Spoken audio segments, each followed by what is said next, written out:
बिस्मिल्लाहिर्रहमानिर्रहीम। अस्सलाम वालेकुम। आज जो जिस टॉपिक पे हम बात करेंगे वो ये है कि दो मैट्रिसेस को जब हम मल्टीप्लाई करते हैं तो जो रिजल्टेंट मैट्रिक्स हमारे पास आता है उसका ऑर्डर क्या होता है।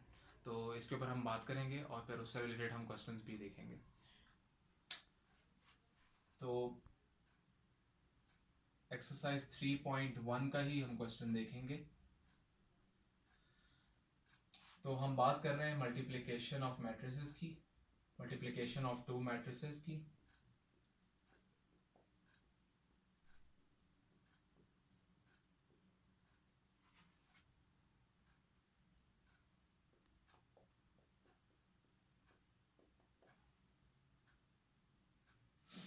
तो हमारे पास सपोज एक मैट्रिक्स है ए, उसका ऑर्डर हमारे पास है 3x2, और एक मैट्रिक्स है हमारे पास बी जिसको हम ए के साथ मल्टीप्लाई कर रहे हैं और उसका ऑर्डर हमारे पास है 2x3। तो इसका रिजल्टेंट हम लेट कर लेते हैं कि एक सी मैट्रिक्स आ रहा है और हमें ये नहीं पता कि इसका ऑर्डर जो है वो क्या होगा। तो ए मैट्रिक्स और बी मैट्रिक्स मैट्रिक्स जो है, पहले तो हमें ये देखना होगा कि ये मल्टीप्लाई हो सकते हैं या नहीं हो सकते। तो दो मैट्रिसेस की मल्टीप्लिकेशन की जो कंडीशन है वो ये है कि फर्स्ट मैट्रिक्स के कॉलम्स सेकंड मैट्रिक्स की रोज के बराबर होने चाहिए। CR रूल जिसे हम कहते हैं, याद रखने के लिए कि फर्स्ट के कॉलम्स सेकंड की रोज के बराबर होने चाहिए। तो ए मैट्रिक्स के जो कॉलम्स हैं वो बी मैट्रिक्स की रोज के बराबर हैं, दोनों 2 के इक्वल है। तो इसका मतलब ये है कि ये दोनों मैट्रिसेस मल्टीप्लाई हो सकते हैं। अब जो हमें चीज जो है जो देखने वाली है वो ये है कि जो हमारा रिजल्टेंट मैट्रिक्स है सी मैट्रिक्स, ये जो है इसका ऑर्डर क्या होगा। तो इसका ऑर्डर जो होता है वो हमारे पास, ये जो बाकी दो हमारे पास ऑर्डर में नंबर बच जाते हैं ये इसका ऑर्डर होता है। यानी फर्स्ट की रोज और सेकंड के कॉलम्स जो हैं ये हमारे पास रिजल्टेंट मैट्रिक्स के ऑर्डर को बनाते हैं। यानी ए और बी को मल्टीप्लाई करके यहाँ पे 3x3 का एक मैट्रिक्स आएगा जिसको हम सी मैट्रिक्स कह रहे हैं।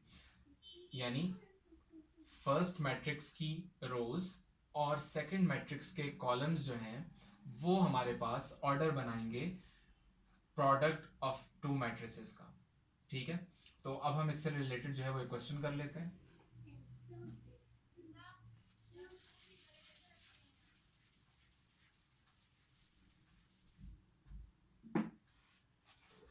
तो क्वेश्चन नंबर इसका है हमारे पास 12 और इसका पार्ट हम फर्स्ट कर लेते हैं। दोनों एक जैसे हैं।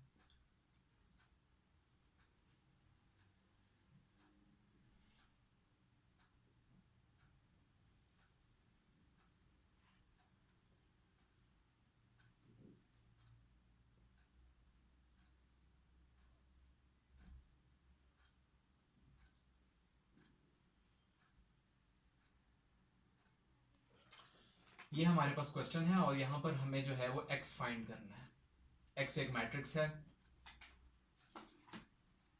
कैपिटल x से हमने शो किया हुआ है। कैपिटल जो लेटर्स होते हैं वो मैट्रिसेस को ही डिनोट करते हैं। तो हमारे पास दो मैट्रिसेस मल्टीप्लाई हो रहे हैं और उन दोनों का जो रिजल्टेंट है वो हमारे पास राइट हैंड साइड पे लिखा हुआ है। इसका मतलब ये है कि इन दोनों को मल्टीप्लाई करके आंसर तो आ गया। इसका मतलब ये है कि अगर इन दोनों को मल्टीप्लाई करके आंसर आ गया तो ये दोनों मल्टीप्लाई हो सकते थे, तभी जाहिर बात है आंसर आया है। तो जब ये दोनों मल्टीप्लाई हो सकते थे तो अगर हम इसका ऑर्डर लिखें तो इसका ऑर्डर हमारे पास है 2x2, यानी इसकी दो रोज हैं और दो कॉलम्स हैं।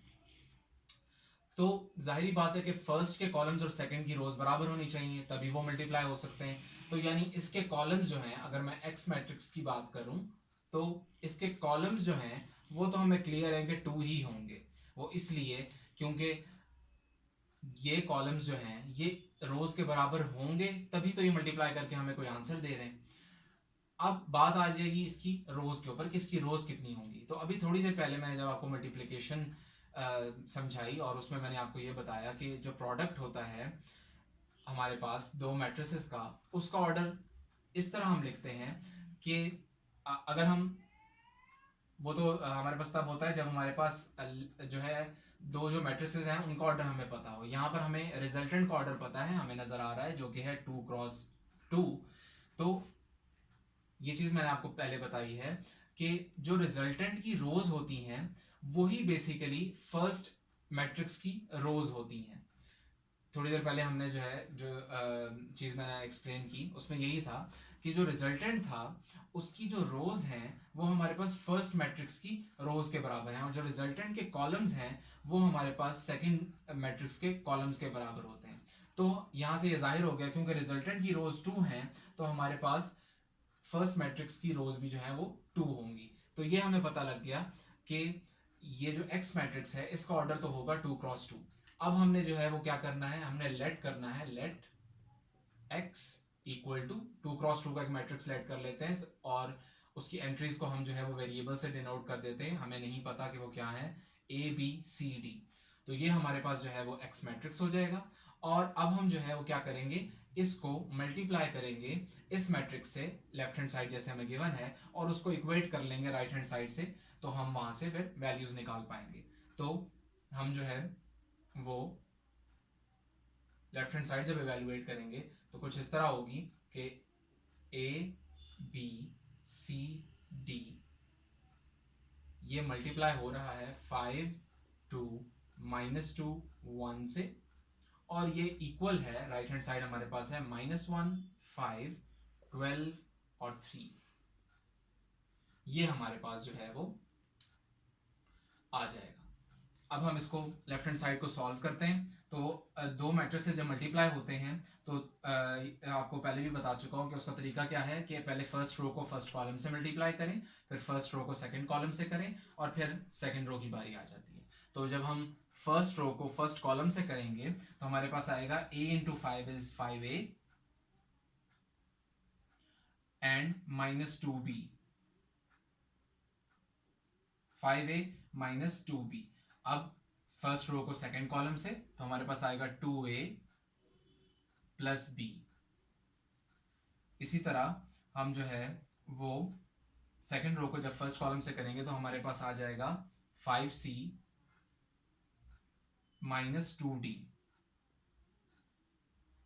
और हमारे पास जो है सेकंड रो को जब सेकंड कॉलम से करेंगे तो हमारे पास आएगा 2c प्लस d।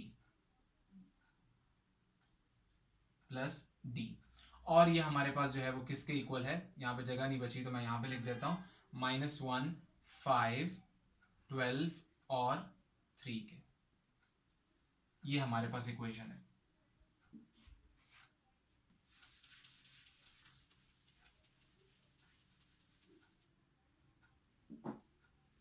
तो हमारे पास जो है वो इक्वल मैट्रिसेस हैं, दो मैट्रिसेस हैं इक्वेशन की फॉर्म में लिखे हुए हैं, यानी वो एक दूसरे के इक्वल हैं। जब दो मैट्रिसेस आपस में इक्वल होते हैं तो हमें क्या जो है इसका मतलब ये होता है कि कॉरेस्पॉन्डिंग एंट्रीज आपस में इक्वल होंगी। तो यहाँ से हम इक्वेशंस लिख सकते हैं, 5a -2b इक्वल है -1 के, 2a प्लस b इक्वल है 5 के, 5c -2d इक्वल है 12 के, और 2c प्लस d इक्वल है 3 के। यहाँ से हमारे पास चार इक्वेशंस आ गई, और हमें चार ही वेरिएबल्स की वैल्यूज फाइंड करनी है। मैथमेटिक्स में जितने वेरिएबल्स फाइंड करने होते हैं उतनी ही इक्वेशंस रिक्वायर्ड होती हैं। तो चार अननोन्स हैं और चार ही हमारे पास इक्वेशंस आ चुकी हैं। तो अब हमने इनको साइमल्टेनियसली सॉल्व करना है और वहाँ से ए बी सी और डी की वैल्यू निकाल लेनी है। इसको मैं इक्वेशन 1 कह देता हूँ, इसको 2, इसी तरह 3 और 4। तो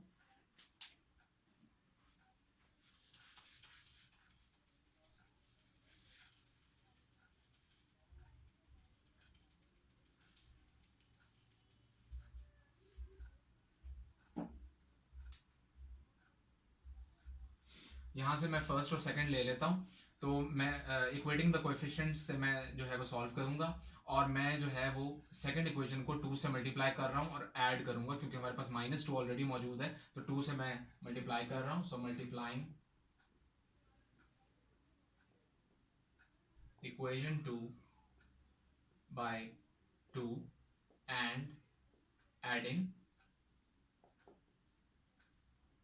इन इक्वेशन 1। तो ये सेकंड इक्वेशन हमारे पास है, इसको मल्टीप्लाई करते हैं तो ये हो जाएगा 4a plus 2b equal to 10। इसको इक्वेशन, बल्कि इसको, हाँ, इस इक्वेशन को हम जो है वो 5 कह सकते हैं। 4 तक हमने ऑलरेडी कह दिया। तो हमारे पास फर्स्ट इक्वेशन क्या है, 5a minus 2b equal to -1। तो यहाँ से हमारे पास जो है वो 2b और -2b कैंसिल, तो हमारे पास आ जाएगा 9a equal to 9। So a की वैल्यू यहाँ से हमारे पास 9/9 which is equal to 1। a हमारे पास जो है वो 1 के इक्वल आ गया। अब ये जो a की हमारे पास वैल्यू आई है, इसको हम जो है वो 1 और 2 में से किसी में भी पुट करके यहाँ से b की वैल्यू निकाल सकते हैं।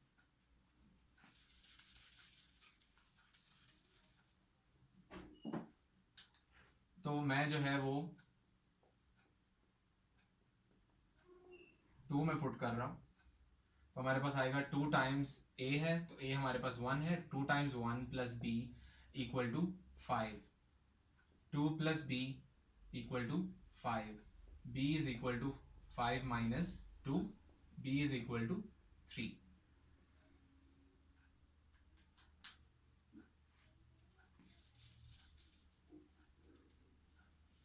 अब हमारे पास जो है वो 3 और 4 इक्वेशन जो है वो हमारे पास है, जहां से हमने c और d की वैल्यू निकालनी है।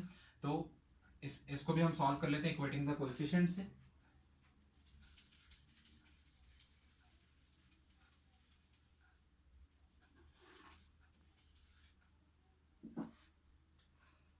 तो इक्वेशन 4 को जो है वो हम मल्टीप्लाई कर लेते हैं 2 से, multiplying equation 4 by 2 and adding, क्योंकि हमारे पास -2 मौजूद है, तो एडिंग इन इक्वेशन 3। तो जब हम इक्वेशन 4 को 2 से मल्टीप्लाई करेंगे, ये हो जाएगा 4c plus 2d equal to 6। इसको हम इक्वेशन 6 कह लेते हैं। और थर्ड इक्वेशन हमारे पास ऐसे ही रहेगी, वो है 5c minus 2d equal to 12। ये हमारे पास cancel, 4c plus 5c is 9c equal to 18। So c is equal to 18/9. So c is equal to 2.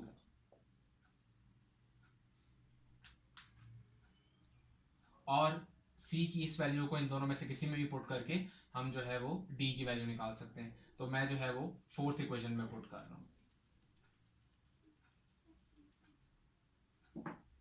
तो हमारे पास जो है 2 टाइम्स c की वैल्यू है 2, 2 plus d equal to 3, 4 plus d equal to 3, so d is equal to 3 minus 4, d is equal to -1।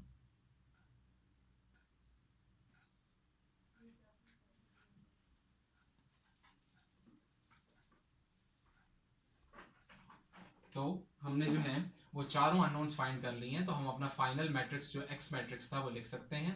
तो हमारे पास x matrix में a सबसे पहले आएगा 1, b हमारे पास है 3, c हमारे पास है 2 और d हमारे पास है -1। ये हमारे पास फाइनल हमारा जो है वो आंसर होगा।